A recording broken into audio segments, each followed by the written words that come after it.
Good evening, folks. Welcome to Watson's Models, and I'm here to provide an update on the Flak 38, and just kind of want to show you some of the extra details I'm throwing into this kit, the scratch building and all that kind of stuff, and just sort of talk you through it. All right, so here we are, and I'm going to try not to talk too loud. In fact, I think I'm out of water. But so here's where I'm at so far. Just to kind of give you an idea of what's going on, I did a lot of scratch building work on this foot pedal linkage situation. There's a lot of stuff you can do with that to really make this even a better 10-footer when you're looking at it. As far as these removable arches here on both sides, I went ahead and drilled out the holes, and I have removable pegs in here right now.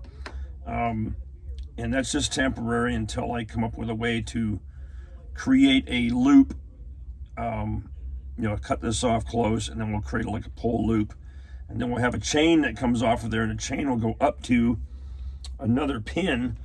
And I'm going to make those pins out of that. I don't know if you can see that, but I'll lop the heads off of this stuff, and then we're going to have a little bit of a loop sticking out here, and then one up here that the chain connects to. Okay, so these are pull pins. This all can be removed. They can lift the gun system out, do whatever they want to do. All right, I added these handles. There's 4 of these throughout this unit, and I'm assuming that if they need to do some transporting or whatever, these little things flip up and then they stick straight out. And but they're in the down position, and there's one down here and one up here. All right, so that's some of the detail work I've done. I don't know what the camera can show. This piece right here I'm going to be working on and shortening it because it's way too long for what its purpose is. The gun does elevate like it's supposed to. And you'll notice the gun sight here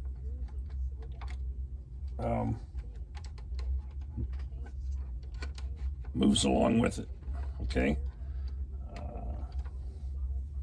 What else we got going on here? With the gun sight, you'll notice that I have a lot of detail work going on here. These are the cables that are running from this post down to the front, and then this one comes up over under this dial and into the top of the scope unit here. What else is significant about what I did here? Let me look. Might help if I had a voice. These are loose, so this helps to you basically unscrew these and they come out part way, and you can lift the barrel system out of there.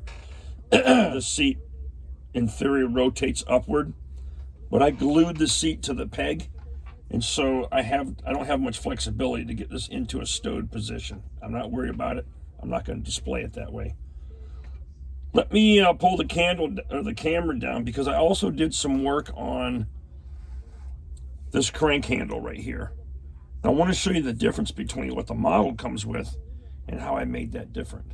All right, based on some historical photos that I found.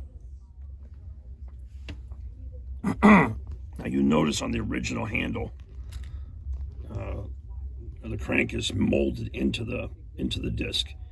All right, and that just looks horrible. So I took a saw to it, and I left this one together on purpose. I cut off this extension, cleaned up the post, cleaned up the base, and then in the kit, let's go over here to my handy dandy parts box.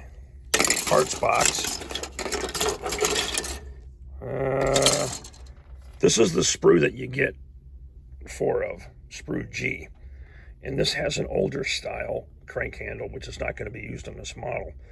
But I noticed on here, as one of the parts that are omitted is that thing.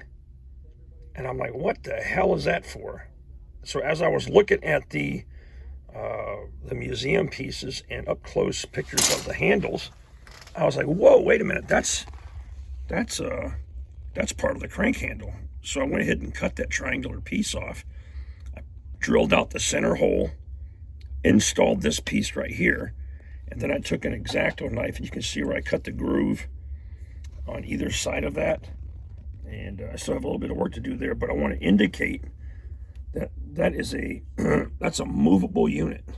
Okay, to grip, unlock, and so a guy can do his twisting motion. All right, now, here's where I drilled out and put the pins. And of course, these are just temporarily holding things together. I did that on both sides. The foot pedal, I saw a couple examples of this thing. Now, my yokes here are a little bit thick and a little bit wide from the real thing. But I did the best with what I had. And as this entire foot system ratchets forward, depending on the length of the person's legs, they would simply pull that pin, adjust the entire unit, and put the pin in the new location, okay? And basically when they push on that pedal, it forces this lever forward, which forces that lever forward, and then it actuates a device. You know, there's a series of linkages in here that go up to the gun area. So I haven't figured out whether that's like a trigger mechanism, or maybe it controls elevation. I have no idea.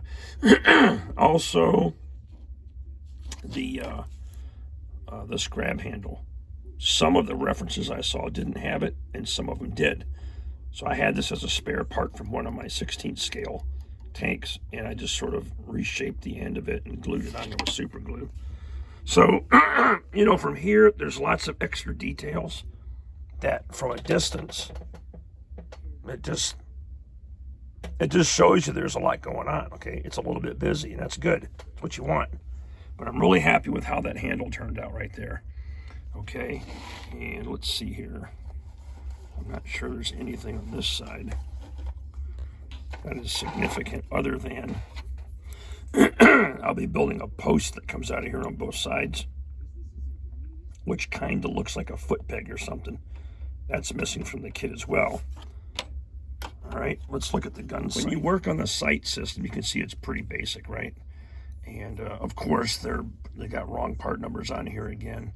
And when you put them together, this is not a full piece. It is a separate piece, E17, that I found on a sprue, but it didn't tell you what that was. The drawing suggested it's part of the mold, right? Well, when you put this together, this is actually filled in, and you end up with a seam between the two halves that you have to fill. And I covered that in the previous video, but I did discover that E17 was an actual part that fit in there. And there was another part, and I didn't write down the part number, a disc that fits on this side. I also missed E27 when I built it, so here we go. This right here is where I had initially put the putty to fill that seam line. That disc fits in there perfectly and covers that up. There's a cap that goes right there. And then you'll notice the copper wire where I am working on the cabling for the gun sight. Now, this is a little bit out of scale what I did here, but hey, I'm old, I got big fumbly fingers. But there is a sort of a socket device or whatever on top of this scope with a cable coming off of it, tucked underneath this dial, going into the side here. So, again, this is just, these are just more little details that I'm working on, and pretty proud of how it's turning out. So what's next for this?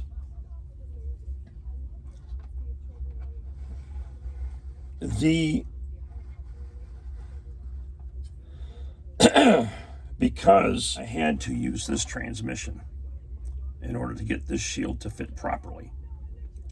You know, I discovered that this style transmission was predominantly on the flak 38s that had the gun, the gun shield system on there on both sides. And there's a company years ago that made, an aftermarket kit in 1/6 scale that you could purchase and add to this kit. And it comes with the support arms on both sides. It comes with the shields.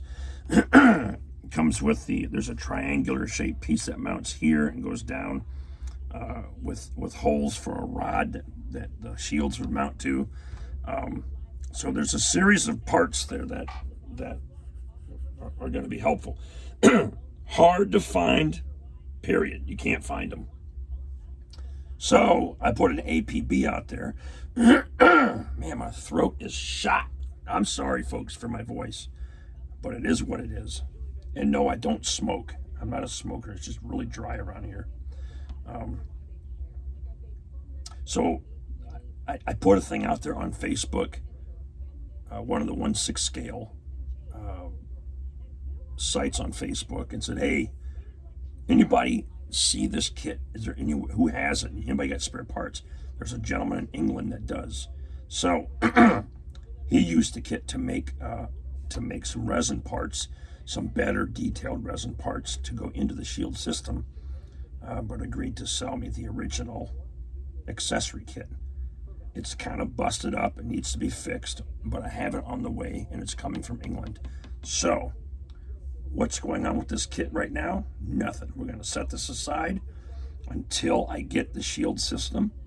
I will show it to you. I will work on getting it installed, and then I'll also make the other adjustments to this crank handle. And then from that point forward, we'll work on the paint job and stuff. So this is going to be set aside for a minute, and I'm going to go ahead and start another kit and start another video series until I get everything I need for this. And that's it. And I'm sorry, I am toast. Like my voice is gone, but I think you guys can still hear me. You can still understand what's going on, and I hope you like what you saw. Take it easy.